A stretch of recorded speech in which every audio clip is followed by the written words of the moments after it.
नमस्कार दोस्तों, मैं स्मित मिश्रा स्वागत करता हूं एक बार फिर से आप सभी का जेटी एजुकेशन में। सारे exit poll flop. Lok Sabha election इसका रिजल्ट्स अब आ गया है और जितने भी एग्जिट पोल आए थे सब धरे के धरे रह गए। इसमें बहुत बड़ा क्वेश्चन उठता है कि ये सारे एग्जिट पोल एक साथ फ्लॉप क्यों हुए, क्या ये हुए या कराए गए, और इस पर हम लोग चर्चा करेंगे।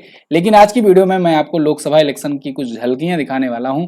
क्या नतीजे आए, इसके पीछे क्या कारण रहे, कहां पर कौन से मुद्दे प्रभावी पड़े और कहां पर कौन से मुद्दे को इग्नोर किया जनता ने।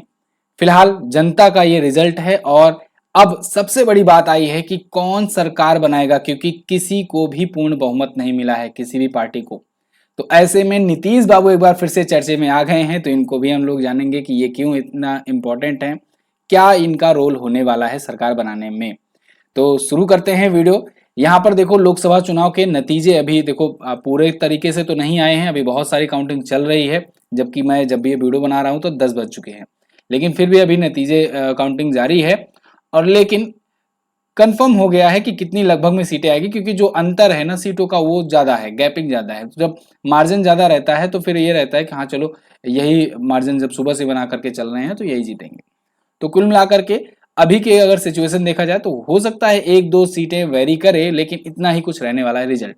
जैसे अभी 293 सीटें जो है ये एनडीए की तरफ जाती दिख रही हैं, 543 में से इंडिया गठबंधन की तरफ 203 सीटें जाती दिख रही हैं, तृणमूल कांग्रेस की तरफ 29 सीटें, अन्य की तरफ 18 सीटें जाती दिख रही हैं। ये 543 में से सीटें हैं, लेकिन जैसा कि मैंने आपको बताया कि अभी कुछ पर अभी आगे चल रहा है, मतलब कि काउंटिंग चल रही है, तो कुछ में अभी सिनेरियो बदल सकता है। तो ये 2-4 सीटें आगे पीछे भी हो सकती हैं। फिलहाल यहां पर बात ये कि एग्जिट पोल जो हुआ उसका क्या हुआ।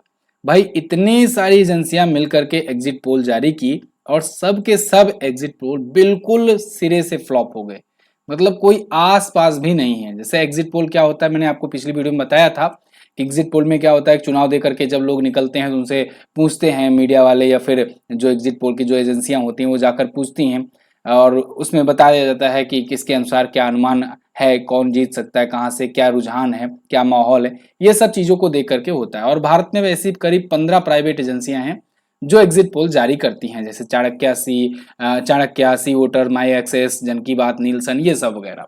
और ये सभी का टाई अप रहता है न्यूज चैनल से, न्यूज एजेंसियों थे, तो वो उनके बिहाफ पर आकर के जारी करती हैं। इसमें कोई भी सरकारी संस्था एग्जिट पोल जारी नहीं करती है। लेकिन इसमें यह भी मैंने आपको बताया था कि 3 बहुत बड़े फैक्टर निर्भर करते हैं। एक तो सैंपल साइज, दूसरा सर्वे में पूछे जाने वाले सवाल, तीसरा सर्वे की रेंज। सैंपल साइज 1 लाख से लेकर 5 लाख के आसपास रही इस बार। अब देखो खुद सोचो कि वोटर्स कितने हैं। 64 करोड़ के आसपास लोगों ने वोट किया था इस बार। ठीक है, मतलब कि ओवरऑल जब वोटिंग हुई तो उसमें लगभग 60 से 70 करोड़ के बीच में एवरेज माना जा रहा था, इतने लोग तो वोट देंगे ही देंगे। तो 64 करोड़ के आसपास लोगों ने वोट दिया जा करके।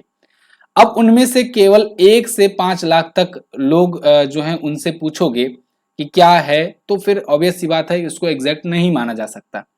तो उसके बाद सर्वे में कौन सा सवाल पूछ रहा है, इसमें भी क्या हो गया है कि मीडिया भी 2 धड़ों में बट गया है पूरा पूरा। एक मीडिया है जो सरकार के पक्ष में ही हमेशा पूछेगी, जो भी घुमा करके भी क्वेश्चन पूछेगी तो उसी के पक्ष में।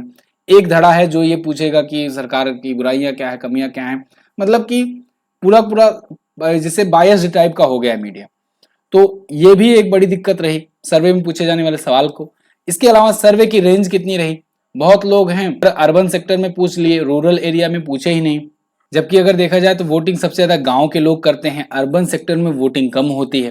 तो ये सभी कुछ मुद्दे रहे, कुछ फैक्टर्स रहे जिसकी वजह से यहाँ पर एग्जिट पोल फ्लॉप हो गया। एक बार मैं फिर से आपको रिवाइज करा दूं। देखो अभी तो आप देख रहे हो ना नतीजों में कैसी हालत चल रही, सिचुएशन चल रही है। फिर से आप देख लो, एक बार नजर डालो यहाँ पर।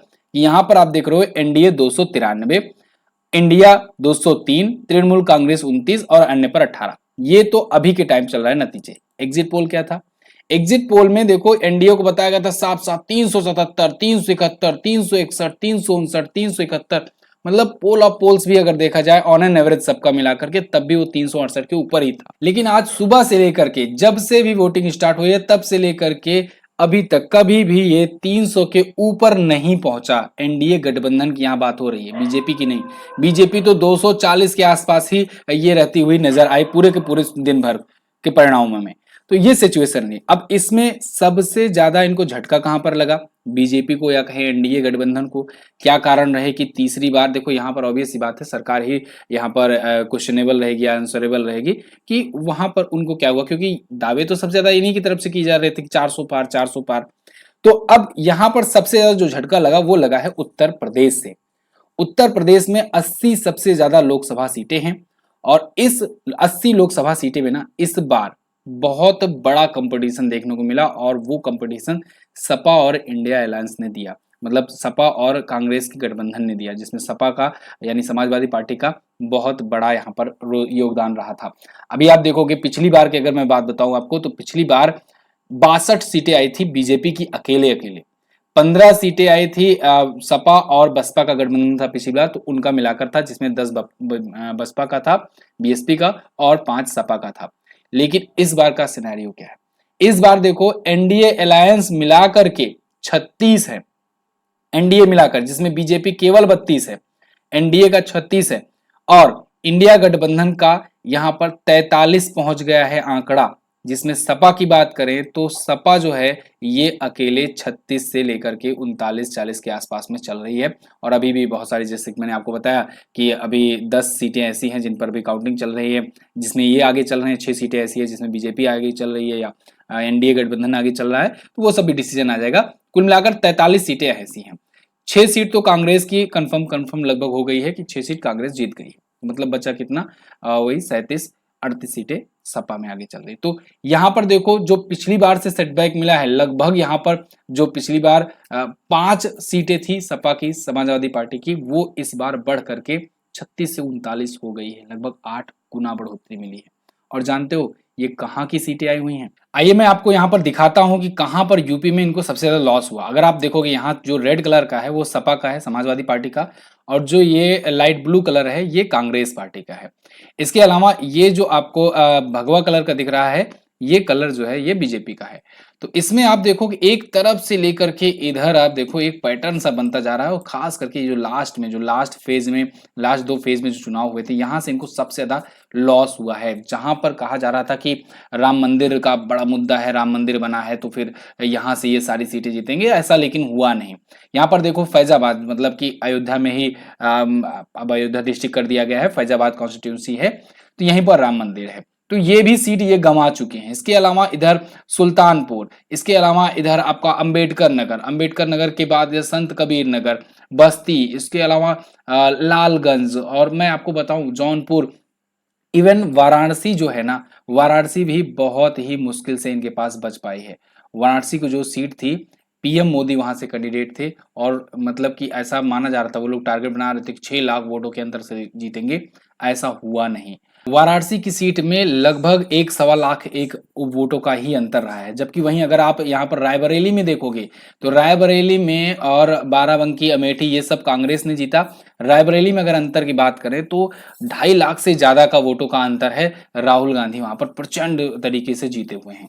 तो ये कहीं ना कहीं दिखाता है कि कमियां तो थी, कुछ ना कुछ ऐसा एरर था जिसकी वजह से इतना बड़ा लॉस देखने को मिला। अब वो कमियां क्या थी, क्या क्या मुद्दे ऐसे थे जहां पर ये ठीक से नहीं बैठा पाए अपना सिनेरियो, उसको हम लोग चर्चा करते हैं। यहाँ पर कुछ मुद्दे रहे जो ये प्रभावी रहे पूरे के पूरे चुनाव में। जैसे सबसे बड़ा तो आप देखो जाति धर्म का मुद्दा रहा। पहले तो धर्म धर्म की बात हुई, हिंदू मुस्लिम, उसके बाद फिर जातियों की बात होने लगी, बहुत सारी चीजें ये चली। अब मैं ये नहीं कहूंगा कि कौन सी पार्टी ने शुरू किया, कौन सी पार्टी ने खत्म किया, ये दोनों ही पार्टियां कर रही थी, इसमें कोई वो बात नहीं है। और प्लस कौन क्या किया इस पर हम जाना नहीं चाहेंगे, आप ही लोग इसको देखना। राष्ट्रीयता का मुद्दा रहा, इसमें विकास का मुद्दा रहा, बेरोजगारी का मुद्दा रहा। अब इसमें वो मुद्दे भी हैं जिस पर थोड़ा बहुत गेन भी मिला, वो मुद्दे भी हैं जिस पर बहुत ज्यादा झटका भी मिला है। उत्तर प्रदेश स्पेशल की यहाँ पर मैं बात कर रहा हूं मुद्दों की, जिसकी वजह से उत्तर प्रदेश में इतना बड़ा इनको सेगमेंट देखने को मिला। हालांकि देखो बस वही बात है कि सरकार तो एनडीए की ही बनने जा रही है, क्योंकि अभी भी वो बहुत आगे हैं। लेकिन अगर एनडीए के कुछ गठबंधन, कुछ एलाई जो हैं, वो अगर पलटते नहीं है, वो दूसरी तरफ नहीं जाते हैं, जैसे कि नीतीश बाबू अपने हो गए जो फेमस हैं इस चीज के लिए, अगर वो दूसरे पाले में नहीं जाते हैं, या चंद्रबाबू नायडू या और कोई भी नहीं जाते हैं, तो फिर एनडीए ही सरकार बनाने जा रही है, आएगा तो मोदी ही वाली बात है।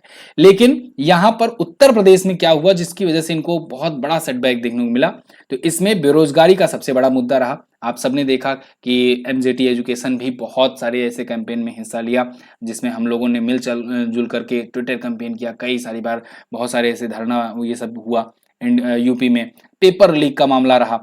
ये कहीं ना कहीं स्टूडेंट्स हुआ या मतलब जो स्टूडेंट के जो पेरेंट्स हुए, जो अपने बच्चों को भेज करके बाहर पढ़ाते हैं, वो कहीं ना कहीं इससे निराश थे और वो इसको साइलेंट वोटर की तरह काम किए और चुपचाप जा करके इनको सबक सिखाकर आ गए। महंगाई का मुद्दा रहा। यहाँ पर एक दिक्कत यह होती है कि जब भी यहाँ पर बीजेपी से जब बात होती थी इस मामले में कि महंगाई बढ़ रही है या बेरोजगारी बढ़ रही है ऐसा वैसा, तो वो उठा करके राष्ट्रीयता वाला जो मुद्दा है उसको सामने रख देते थे, उसमें वो छिपा देते थे। तो कहीं ना कहीं ये जो यूपी का सेटबैक मिला है, ये कहते नहीं खूबसूरती है डेमोक्रेसी की, तो कहीं ना कहीं सेगमेंट मिला है, ये एक सेटबैक मिला है और ये समझाने के लिए मिला है कि देखो भाई ऐसा है कि आपका जो विकास वाला पैटर्न है वो बहुत अच्छा है, राष्ट्रीयता वाला मुद्दा बहुत अच्छा है, सही बात है, लेकिन जनता की और भी जरूरतें हैं। उनको बेरोजगारी का भी उनके सामने मुद्दा है, महंगाई का भी मुद्दा है, गरीबी का भी मुद्दा है। तो इन सब पर भी ध्यान देना होगा, वरना इस बार तो केवल झटका लगाए हैं, अगली बार गिरा भी देंगे। तो ये जनता ने करके यहाँ पर दिखाया हुआ है। तो कुल मिलाकर के ये जो बड़े बड़े मुद्दे दिखा करके छोटे मुद्दों को, जो जरूरी मुद्दों को उसको छिपा दिया जाता था, वो अब इसके बाद से शायद ना हो पाए। और यहाँ पर गरीबी का मुद्दा रहा, 5 किलो राशन, ये भी एक मुद्दा रहा, विपक्ष ने भी खूब बढ़ चढ़ कर उठाया। हालांकि विपक्ष आगे चल करके खुद 10 किलो राशन का अनाउंसमेंट कर दिए। आरक्षण का डर, अब पता नहीं देना है नहीं देना है, कैसे देना, क्या देना है, वो तो सबने किया। बहुत सारा इसका भ्रम फैलाया गया, बहुत सारा डर फैलाया गया, दोनों पार्टियों ने किया मिलजुल करके। तो कुछ ये बड़े चर्चित मुद्दे रहे जिन पर बातचीत चला, वाद विवाद चला, बहुत सारी चीजें चली और इसके बाद ये नतीजा है। फिलहाल फाइनल सरकार कौन बनाने जा रहा है इस पर हम लोग कल बात करेंगे। कल अभी मीटिंग्स होनी है एनडीए की भी और इंडिया गठबंधन की भी, तो इन सब पर कल डिसाइड होगा कौन सरकार बना रहा है, कौन क्या। धीरे धीरे जब भी जो भी क्लियरेंस आती रह जाएगी मैं आप पर वीडियो आपको दूंगा। आपकी क्या राय है आप लोग कमेंट करके जरूर बताइएगा। दूसरी बात ये है, ये पूरे की पूरी जो न्यूज है, इंफॉर्मेशन है, ये मैंने आपको एज इट इज पेश किया हुआ है, जो कि पब्लिक डोमेन में ऑलरेडी अवेलेबल है। इसमें मेरा कोई भी ओपिनियन नहीं है और आप लोग भी पर्याप्त समझदार हो, तो कृपा करके किसी भी प्रकार का हमें टैग देने की कोशिश ना करें। किसका टैग देने का कोई फायदा है नहीं, कोई मतलब है नहीं। अगर पसंद आई है वीडियो तो इसको सब्सक्राइब जरूर कीजिएगा चैनल को, और ऐसी और वीडियोस पाने के लिए आप इसको शेयर भी कीजिए, सब्सक्राइब भी कीजिए। Thank you so much. मिलेंगे अगली वीडियो में। और आपके लिए मैं बता दूं जाते जाते कि साइंस की ई बुक आई हुई है, जिनको जिनको लेना है, जो लोग रेलवे एग्जाम की तैयारी करते हैं वो इस ई बुक को प्रेफर कर सकते हैं। 1100+ क्वेश्चन हैं विद एक्सप्लेनेशन, थ्योरी, पीवाईक्यू, प्रश्नोत्तर वगैरह सब अवेलेबल है। तो व्हाट्सएप कीजिएगा, डिस्क्रिप्शन में नंबर दिया गया है और उस व्हाट्सएप पर ही आपको ये ई बुक प्रोवाइड की जाएगी, वहीं पर आपको प्रोसेस बताएगा जाएगा लेने का। Thank you so much. मिलेंगे अगली क्लास में, तब तक के लिए नमस्कार, जय हिंद, वंदे मातरम।